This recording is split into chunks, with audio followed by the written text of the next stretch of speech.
每個人之間嘅交往咧，有好多嘢係量化唔到嘅，亦都係命運有趣嗰樣嘢。係啊，所以先至係我最中意呢一套，即係我好中意呢啲角色嘅描寫，真係㗎。呢個係命運嘅安排咯，我哋可以咁樣講。但係如果你話我哋要即係頭先你講要計每一件事，我今日我請你食飯啊，我諗住原來將來夏當10年後發一達，會俾壇大生意，我唔會咁樣諗噶嘛，係咪先？可能我10年之後都係咁冇。即係就算佢有大，就算佢發一達，都未必一定俾我噶嘛。即係呢家我係想做呢件事，我係叫做出於一個純粹嘅心去做，無愧於心，你舒服，你舒服去做，做得起就做。咁同埋做好人嗰樣嘢就係，其實我覺得嗱，如果你喺個社會你要達成某啲事，或者上到某位，或者聚積某啲財富，你要做到好人，係比做一個壞人難。哦，係㗎。你要比個壞人聰明好多倍。我又可以 call 翻周星馳啊！貪官要奸，清官要更奸啊嘛。係啦，嗱，奸其實唔係一個貶義詞嚟嘅，成日嗰個中文呢個字其實就令到人哋好有誤會，咩叫奸？係啊。其實奸一滴劇，或者我哋會用嗰啲用狡猾係咪啊？係啊。嗱，中文狡猾奸詐。好啦，因為如果英文我哋嗰啲叫 smart 叫聰明啦 ，sneaky 啦，又或者 dodgy 啦，係啦 ，cunning 啦，係啦 ，cunning 啦 ，dodgy 啦，係啦 ，sneaky 係啦嗰啲。咁如果點解嗰個用詞咧？但係有冇一樣嘢去嗱？我哋一個叫 smart person， 好啦，中文叫咩？聰明、醒目，其實有少少唔同嘅 wisdom 又唔同嘅睿智，係啦。有少少唔同嘅，所以嗰個 context 嗰度其實你話 be a smart person， 我哋係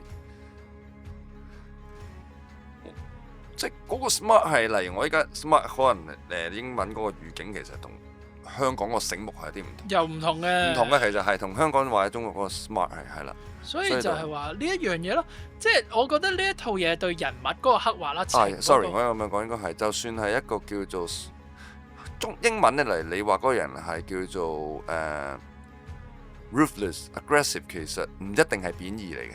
哦，係啊。係即係英文你包含一個叫做好人一個人格咧，其實係比較立體啲嘅。喺中文嘅語境入邊，好黑白二分嘅所有嘢。哦，係啊。係啦，奸就係奸。就算我話應該係話嗰個人，he's kind of sneaky，but he is smart，he has a kind heart，but he can be sneaky。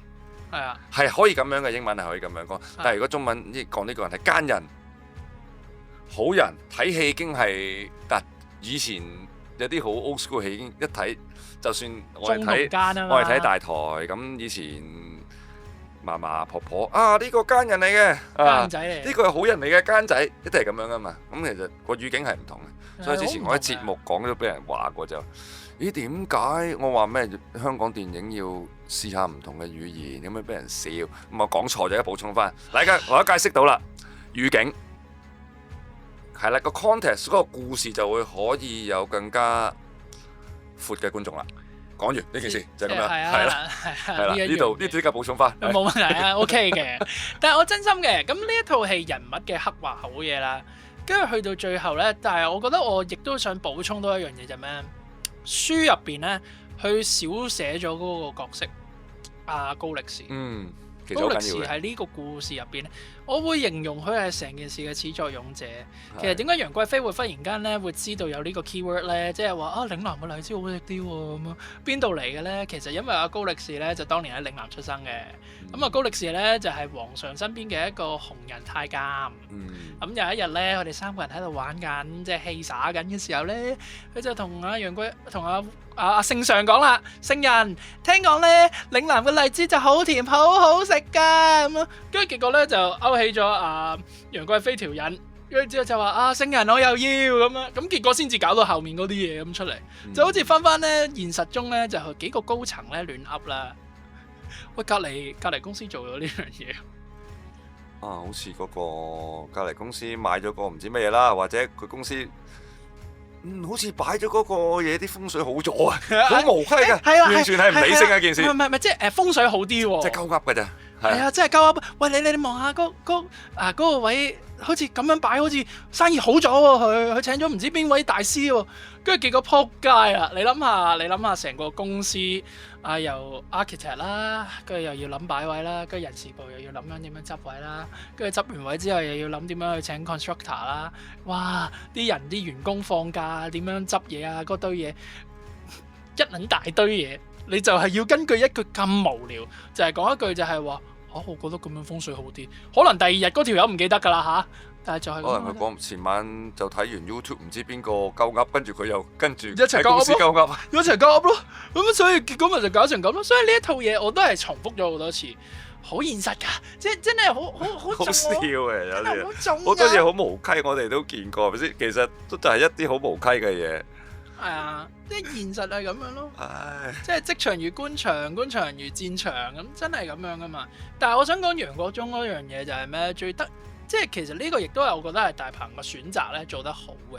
因為其實而家簡單啲嚟講咧，作為觀眾咧，你望到係有3個階級先算啦。即係就係話李善德呢個小人物，亦都代表住百姓。之後就直接就上到楊國忠同埋余朝恩啦。即係余左氏同埋阿楊國忠、魏國公啦，即係右氏，跟住之後就到皇帝呢3個階級。但係你想象下啦，如果咧出埋阿高力士嘅話咧，個權鬥就更加複雜㗎啦。好複雜係啊，因為其實喺書入邊咧，亦都有幾樣嘢講咗嘅，就係話其實點解即係當然啦，阿高力士係令到呢件事發生啦。但係點解李善德咧搞到咁大壇嘢出嚟，又或者佢篤爆咗阿楊國忠咧，佢都唔使冚家富貴，唔使死咧？其實都係高力士嘅嗰個嘅手筆嚟。你知唔知點解啊？唔知。就係簡單啲嚟講係咩咧？楊國忠本來咧就諗住冧咗阿李善德㗎啦，就諗住做低佢，因為佢篤爆咗佢虧空公款嘛。係咪？咁但係問題係佢諗住正想收佢皮之際咧，阿高力士聽到呢壇嘢喎，你要冧佢啊？我偏唔俾佢冧，我偏唔俾你冧，我流放你去嶺南就得啦。權鬥其實喺嗰啲達官貴人眼中，要擺條刺喺楊國忠嘅心度。係啊，就係你想咩？我唔得啊！我就係唔俾你。係啊，而最好笑嗰樣嘢係咩咧？阿楊國忠咧就去鄙視阿余朝，即係嗰個余左氏咧係一個閹人啊。係啊。但係問題高力士又係一個，即係都係一個閹人。即係你明唔明嗰樣嘢？即係楊國，即係嗰陣時。即係點講好咧？喺唐即係呢度真係扯得好遠嘅，但係問題係呢個即係 bear with me 啫。即係阿大聖爺咧係咪成日咧最憎人話叫佢做弼馬溫嘅？係。你知唔知其實點嚟㗎呢個典故？唔知。因為以前唐朝養親馬嘅咧都係閹人。哦，你就係嗰個弼馬溫啊？咁咪即係話你咪即係冇姐姐㗎咯？咁其實嗰陣時，即係當然而家有冇姐姐都好重要啦嚇。咁但係問題係咧，阿楊國忠笑 Q 阿余左氏嘅原因就係咩咧？因為佢係一個宦官，冇姐姐嘅，冇攻擊力嘅，唔識帶兵打仗，一個男人唔係女人，但係又唔係男人，即係半個男人不如男人嘅一種存在一個人咁樣咧。佢所以其實好睇佢唔起嘅，但係最世界上最諷刺嗰樣嘢係咩咧？成單嘢搞到咁撚大鑊，咁多麻煩事出嚟咧，係一個叫高力士嘅閹人。好啦，你想做低一個靚都好啦，個高力士都可以有權令到你做唔低嘅。呢個亦都係楊國忠心入邊嘅一條刺。咁點解咧？高力士係最大權嘛，啫係嘛？最近皇帝。佢最近皇帝啊嘛，直通天庭啊嘛。直通天庭同楊貴妃又好中意佢噶嘛？係咪楊貴妃好 buy 佢係嘛？都 buy 嘅。係咯，咁點啊？老闆娘都咁中意你，係咯。係話知你真係即係執行能力高啊，係咪先？係啦。而其實去到嗰個位咧，我覺得我好中意就係話荔枝呢一樣嘢，亦都點睇，就係咩咧？其實咧，我一路睇咧，佢嗰啲紅色利丸咧，你覺唔覺好似籌碼？賭場啲籌碼係好似咧喺賭場入邊嗰啲，同埋佢啲燈光係好打到好似賭場咁啊！你睇佢入邊嗰啲燈光。其實去到最後人命啊，所有嘢都係一個成本。去到最後其實咧，嗰度一粒粒嘅荔枝咧，就係你嘅政治籌碼。係個籌碼，同埋佢個鏡頭就係成套戲，楊貴妃同皇帝個樣係冇出現過嘅。呢個先至係最高嘅。呢個係一個我叫做留白嘅高位，就係我就係唔講佢，我自己 interpret 就係李大鵬導演就係想話俾人聽，其實真正嘅權力係無相無形無相嘅。但係就係充斥住成個故事咯。冇錯，你就算李善德呢世人都未見過真正見過皇帝個樣，貴妃個樣都唔會真正見過，只不過係聽過有人傳喺貴妃口中傳嘅説話，傳咗唔知幾多個傳到個耳度。佢唯一對貴妃嘅認知就係你嘅生命亦都係因為呢個你呢一世人都見唔到嘅人而存在。如果日我哋一講呢家嗱時代發達好啦，即係有個電話點樣都好，當你真係好彩有個電話，我就 WhatsApp 問阿楊貴妃，即係李善德 WhatsApp 阿楊貴妃，其實你咪真係想食㗎？冇所謂，我唔食都得㗎。件事就冇咗，就係通訊問題啊嘛。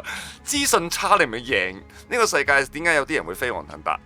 嗰個時代就係個信息差，即係就算係以前我哋講翻西方，點解教廷嘅能力咁大？因為我係上帝嘅傳話人，佢嗰本書即係本聖經，佢個詮釋權喺教廷度啊嘛。如果唔係點解馬丁路德要出嚟即係搞新教咧？其實同一個概念嚟嘅，就係我即係以前啲人，我唔知死咗喺邊，我驚上天堂，我死咗點啊？喂，解釋權喺我度，我係上帝嘅傳譯人，係咪？同埋就係聖經點解本來開頭係？但係我唔可以 WhatsApp 上，即係一個平民，我唔可以 WhatsApp 上帝。係啊。但係我教廷呢本聖經，我係上帝嘅 WhatsApp 嚟㗎嘛。咁 WhatsApp 咗，跟住我話俾你聽嗱，喺揸住 WhatsApp 嗱，上帝咁樣講㗎，所以你要聽我講啦，就係咁嘅啫。嗰陣時嘅聖經咧，一係拉丁文寫咧，一係希伯來文寫。係啦。但係一定唔會係英文。係啦。你一個凡人，你即係一個普通人，你睇唔明㗎嘛？咁你咪只能靠估咯。即係左上門前七品官嗱，即係好簡單啫，好直接嘅咋，好直接嘅，真係好直接嘅。點解佢哋有咁大權？阿楊貴妃都唔使見到個盤荔枝嘅。阿高力士同佢講話嚇，阿李善德送咗過嚟啊，不過臭㗎。李善德搞掂㗎啦，係。佢唔需要見到嗰兜嘢，佢亦都唔需要食到，亦都唔需要求證。我淨係講一句不過臭嘅，咁就冇㗎啦。或者李善德冇攞到嚟。係啊，就算攞咗入廚房啊，高力士都可以收埋佢㗎嘛。都得㗎。係咯，一樣嘅就玩到咁大嘅可以玩到好盡㗎。即係如果想你死嘅話，一句説話可以。所以就係權力嘅展現咯，好多嘢亦都係權力嘅後遺症嚟㗎，好多嘢都。即係所以叫做話語權嗰樣嘢，其實你可以覺得冇乜嘢，其實有啲嘢真係咩叫話語權？呢套嘢其實係詮釋到嘅，係一個對真相認知嘅差別。即係有個人幾近權力嘅中心，或者係點樣，佢對嗰個真相。即係依家我去睇醫生，嗱，醫生話你依家有咩病，你點，係咪啊？係咪？好啦，咁我要保住條命，我梗係聽醫生講啦。好啦，遲啲嘅世界可能 AI 幫你診症，點，將嗰個轉述權或者嗰個叫做權威知識嘅權威散開咗，係咪啊？點解有人會揾好多錢，有人會揸住作用權力？其實係嗰個知識嘅集中權喺佢手上啊嘛，就係咁嘅啫。其實或者一個意識形態嘅集中權喺佢手上。咁呢家我攞住一張美金係咪啊？我哋全世界都話呢張美金值7蚊港紙。係啦，佢就值。或者我唔需要值換錢1蚊美金，可以買到個罐可樂，就咁簡單嘅啫。又或者咁講，呢一張紙幣入邊係有1蚊黃金美金嘅價值，可以換到一罐可樂。我而家攞住呢樣嘢，我走去士多換到一罐可樂翻嚟。好啦，全世界信呢件事啊嘛，就係咁嘅啫，就係咁嘅啫。咁邊個話呢張嘢值錢呢？係咪？咁如果我將呢張紙攞去俾第二個生物，同我哋完全冇關嘅擺低喺度，純粹一個物理上嘅嘢，我點樣可以將一張變做可樂呢？其實呢個就係魔法嚟噶嘛，即係魔法嘅嘢，點解咁多魔法電影呢？有啲魔法嘅古仔，其實你個銀紙都係一種魔法嚟嘅。係我哋如果用拉歪一個好遠嘅鏡頭去睇，你點樣無中生有？係啦，大家要記住咧，美金而家係信用本位啊，唔係黃金本位啊。係啊，即係我就係想講嗰樣嘢，知識嘅詮釋權啦，又或者一個好啲嘅例子。嗱，呢個台面嘅呢本書就係一個最好嘅例子，老子。當年呢，佢有一本叫做皇帝先有資格讀嘅書。帝王嘅禁書，係咪先？咁而家今時今日擺喺路邊攤3蚊一擔啊，都冇人要啦，係咪先？但係問題就係話嗰個權力嗰樣嘢啊嘛。如來神掌門武功秘笈有周有周星馳你真係，唉，唉就係咁樣咯。所以就係話呢一套嘢其實佢戲內係咁樣啦，但係我亦都覺得我哋可以再